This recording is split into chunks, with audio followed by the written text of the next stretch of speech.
আৰু ইফালে এইবাৰ ট্ৰেডিঙৰে ধন লুটি দেৰগাঁৱত অন্তৰ্ধান হ'ল এজন বিভিন্ন জনৰ পৰা প্ৰায় 10 কোটি টকা লৈ নিখোজ হৈছে ভাস্কৰ বৰুৱা নামৰ এজন যুৱক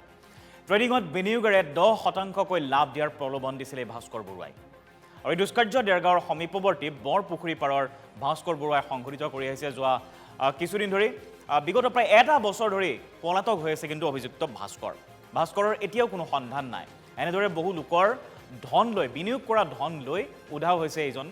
প্ৰবঞ্চক ভাস্কৰ দেৰগাঁও থানাত গোচৰ দিয়াৰ পাছতো আৰক্ষী কিন্তু ভাস্কৰৰ আজি পৰ্যন্ত সন্ধান উলিওৱাত ব্যৰ্থ হৈছে আজিও আৰক্ষীয়ে সন্ধান উলিয়াব নোৱাৰিলে আৰু বিষয়টোক লৈ চৰ্চা অব্যাহত আছে এতিয়া এই ট্ৰেডিঙৰ নামত সি ইনভেষ্টমেণ্ট বিচাৰিছিলে সেইটো হিচাপত আমি পইচা তেখেতক তাক ভাস্কৰ বৰুৱাক আমি পইচা দিছিলোঁ সি 10%কৈ ঘূৰাই দিয়াৰ যিটো আমাক আশা দিছিলে সি কৈছিলে যে 100% ৰিস্ক ল'ম কিবা তাৰ একো প্ৰব্লেম নাই আৰু আমাৰো লগৰ হিচাপে আমি সেইটো বিশ্বাস কৰি পেলাই তাক আমি পইচাখিনি দিছিলোঁ কিন্তু এবছৰমান দিব পাৰিলে মই এবছৰমান পালোঁ তাৰপিছৰ পৰা আপোনাৰ প্ৰথমতে পইচা নাপোৱা 2 মাহ টাইম ল'লে 2 মাহত পইচা নাই পোৱা যে ভাল হ'ব মাৰ্কেট ভাল হ'ব পইচা দিম সেই মাৰ্কেট ভাল হ'বগৈ 2 মাহৰ পৰা আজি এবছৰ হৈ গ'ল আজিলৈকে পইচা পোৱা নাই অক্টোবৰত ঘৰলৈ আহিছিলে ঘৰলৈ আহি জাষ্ট লক কৰিছিলে তাৰপিছৰ পৰা নাই আৰু মানুহ নাই ঘৰৰ মানুহে ক'লে ভিডিঅ' কৰে